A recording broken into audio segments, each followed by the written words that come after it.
दोस्तों, आपके अपने चैनल उल्टा चश्मा ने जो खबर दिखाई थी मिडिल ईस्ट को लेकर, ईरान और अमेरिका के तनाव को लेकर, देखिए उस पर मोहर लग रही है। मैंने पहले ही कहा था कि अमेरिका की इतनी हिम्मत नहीं है कि वो ईरान पर अटैक कर सके। इन सब के बीच दो तीन बड़े घटनाक्रम घटे। पहला घटनाक्रम यह रहा कि उस युद्धपोत के ऊपर कामिकाजे और शाही ड्रोन फिर से उड़ान भर चुके, जिसकी वजह से अमेरिका सहमा। खबर यह निकल कर आई कि फौरन ही ट्रंप ने अपने सलाहकारों से पूछा कि अगर ईरान पर एक घातक हमला किया जाए और वहां से निकल लिया जाए तो कैसा रहेगा। सलाहकारों ने पहली फुर्सत में मना किया कि ऐसा करना अपनी कब्र खोदने जैसा है। कहां से खबर निकली है? अमेरिकी अखबार ने इस खबर को छापा है। यह दिखाऊंगा आपको कि अब इन सब के बीच चीन का एक बड़ा जहाज बिल्कुल अमेरिका के युद्धपोत के करीब पहुंच गया, जिसके बाद अब कहा जा रहा है कि डील कर लीजिए। जी हां, अब ट्रंप का एक बड़ा बयान, डील कर लीजिए। और इस डील के पीछे कौन कौन से चेहरे हैं, कौन कौन से देश हैं और कहां यह डील की बात चल रही है, वो आपको दिखाऊंगा। लेकिन इस डील से पहले ईरान की एक बड़ी शर्त है। इस शर्त के मुताबिक ही इस डील पर बातचीत होगी। डील फाइनल होगी नहीं होगी वो बात अलग है, लेकिन बातचीत ही तब होगी जब ईरान की इस शर्त को मान लिया जाए। कौन सी ये शर्त है, दिखाता हूं। नमस्कार, मैं हूं प्रज्वल गौतम और आप देख रहे हैं उल्टा चश्मा।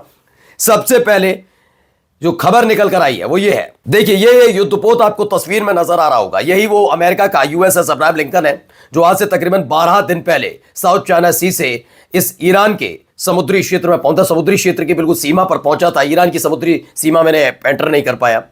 अब यहां पर है, ऐसे में दावा है कि ईरान अपने जो यूएसएस अब्राहम लिंकन एयरक्राफ्ट है इसका, अमेरिका का, उसे डुबोने की तैयारी कर रहा है।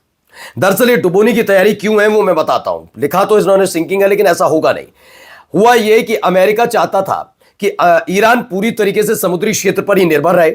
अपनी सारी मिसाइलें, अपने एयर डिफेंस सिस्टम, सब कुछ इसी वाले इलाके में, तटीय इलाके में लगा दे और दूसरा इलाका पूरी तरह से खाली रहे, यानी ईरान का दूसरा बॉर्डर, जिससे इराक में जो सीरिया से लाए गए आईएसआईएस लड़ाके हैं उन्हें ईरान में दाखिल कराया जाए और फिर से ईरान में दंगा भड़काया जाए। जब अंदर से कमजोर खोखला हो जाएगा ईरान तो उस पर हमला कर दिया जाए।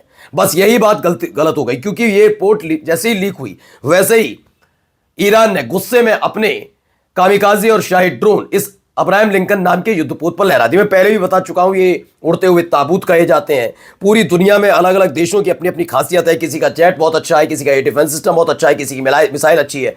ईरान के लिए कहा जाता है कि उसके जैसे ड्रोन किसी भी देश के पास नहीं है, जिनमें कामिकाजे और शाही ड्रोन सबसे खूंखार माने जाते हैं। उन्हीं को लहरा दिया गया है। अरब सागर में जो खड़ा हुआ है यूएसएस अब्राहम लिंकन, उसके ठीक ऊपर कामिकाजे और शाही ड्रोन है। दरअसल यह भी है कि अगर इन्हें इंटरसेप्ट किया गया और इन पर हमला करने की कोशिश की तो इंटरसेप्ट होते ही ये सीधा टारगेट की तरफ भागते हैं और मार देते हैं, और खुद तो खत्म होते ही होते हैं, भारी तबाही भी मचाते हैं, जैसे यूक्रेन में शाही ड्रोन का इस्तेमाल रूस ने किया था। अब देखिए अगली खबर क्या है। इसी से जुड़ी निकल कर आई कि अमेरिका इस बात को लेकर बेचैन नजर आया। उसे कि यह हरकत उनकी साख पर उंगली उठा रही थी। खबर निकल कर आई है कि WSJ यानी वॉशिंगटन जर्नल ने एक खबर छापी, जिसके तहत डोनाल्ड ट्रंप ने एक मीटिंग बुलाई अपने सलाहकारों की, और उन्होंने मौजूदा स्थिति को ध्यान में रखते हुए यह पूछा कि क्या अमेरिका इस दौर में ईरान पर हमला करके लंबा युद्ध न खींचे, बस 1 या 2 दिन के भीतर ईरान को सबक सिखा सकता है। जवाब मिला, बिल्कुल भी नहीं। ये जो आप प्लान बता रहे हैं सुनने में बहुत अच्छा लग रहा है, लेकिन करिएगा मत। वाकई जो 5000 कब्रें ईरान के अंदर अमेरिकी सैनिकों के लिए खोदी गई हैं वो कहीं कारगर ना हो जाए। वजह क्या है? ईरान पूरी तैयारी के साथ बैठा है, यानी ट्रंप के सलाहकारों ने साफ साफ लफ्जों में मना कर दिया कि हमला कतई मत करिएगा। अब देखिए तस्वीरें निकल कर आई पनडुब्बी के ऊपर से उड़ती हुई ये मिसाइल। इसकी मारक क्षमता 2600 किलोमीटर बताई जाती है।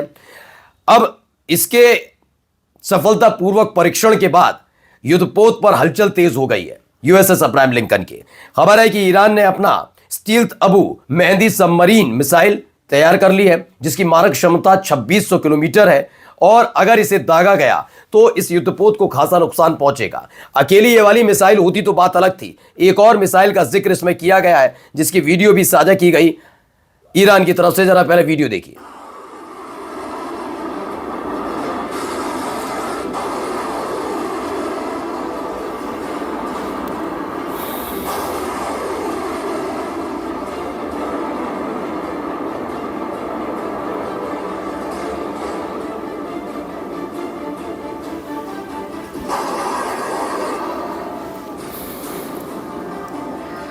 देखिए कैसे ये अटैक करेगा, क्या करता है। देखिए इसी शिप से भी उड़ेगा।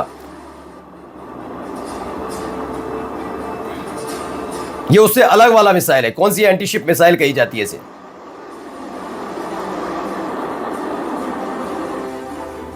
ये कुछ इस तरीके से हमला करेगा, इसमें बताया गया है, देखिए वीडियो में ये लकीर बनी हुई है, इसके जरिए DEF G और G यानी कि यहां पर जाकर अटैक कर देगा, ऐसा दावा है।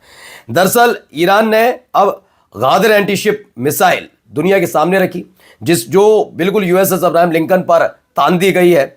बताया गया है कि इसकी 300 से 1500 किलोमीटर की मिसाइल है, जिसमें वॉरशिप वगैरह, जेट्स और मिसाइल जो अमेरिका की वो टारगेट पर है।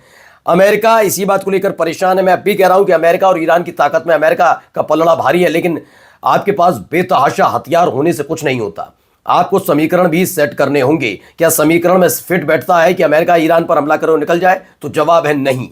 इसीलिए देखिए, अब देखिए, एक तरफ तो ईरान लगातार शाहिद ड्रोन, कामिकाजे ड्रोन लहरा रहा है, मिसाइल, बैलिस्टिक मिसाइल ताक रहा है, तो दूसरी तरफ चीन का ये शिप इसी USS अब्राहम लिंकन के बिल्कुल करीब पहुंच गया। खबर है China has deployed a spy ship near the USS Abraham Lincoln which is currently operating near Iran. दरअसल ये दोनों प्रतिद्वंदी देश हैं और खास बात यह है कि चीन का अगर ये शिप यहां आता है तो अमेरिका आपत्ति नहीं जता सकता, क्योंकि अमेरिका का जो युद्धपोत यहां पर खड़ा है वो भी समुद्र के उस इलाके में है जो स्वतंत्र इलाका कहा जाता है, किसी देश से उसका लेना देना नहीं।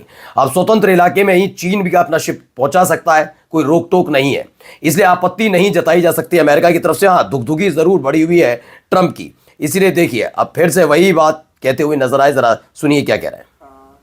Right now we're talking to them, we're talking to Iran, and if we can work something out, that'd be great. And if we can, probably bad things will happen. तो इसमें कहा गया है ईरान के अमेरिका और Iran के बीच बातचीत चल रही है और दोनों पक्ष कोई समझौता कर सकते हैं तो बेहतर होगा। अगर हम डील नहीं कर सकते तो संभवतः बुरी चीजें हो सकती हैं। डील ना हो पाने की परिस्थिति में दिक्कत सिर्फ ईरान के लिए नहीं, अमेरिका के लिए भी उतनी ही है कि इस युद्ध को अगर शुरू किया तो खत्म करने के लिए बहुत मशक्कत करनी पड़ेगी।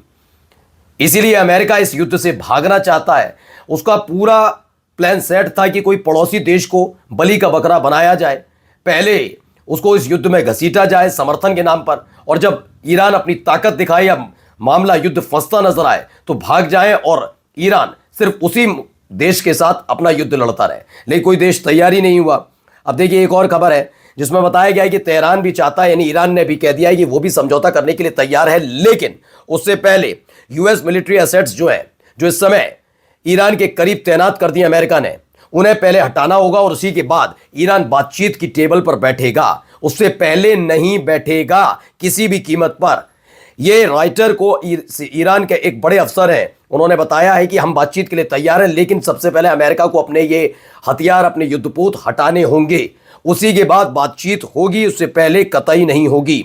अब आइए, US Iran talks to place this Friday in Istanbul, या इस्तांबुल में ये बातचीत हो सकती है और माना जा रहा है कि आज मंगलवार है, बृहस्पतिवार तक यानी गुरुवार तक है, थर्सडे तक युद्धपोत एक सीमित जगह तक पहुंच जाए, यानी ईरान से थोड़ी दूरी बनाएगा, तभी ये बातचीत होगी। दरअसल इसमें तुर्की, कतर, इजिप्ट, ओमान, सऊदी अरब और पाकिस्तान के विदेश मंत्री शामिल होंगे और उनके ही सामने ये सारी बातचीत होगी। अमेरिका और ईरान के बीच क्या डील हो सकती है, क्या नहीं, और उसी के बाद तय होने वाला है कि क्या वाकई अमेरिका जो जिस सोच के साथ आया था उसमें कामयाब हुआ या नहीं। नमस्कार।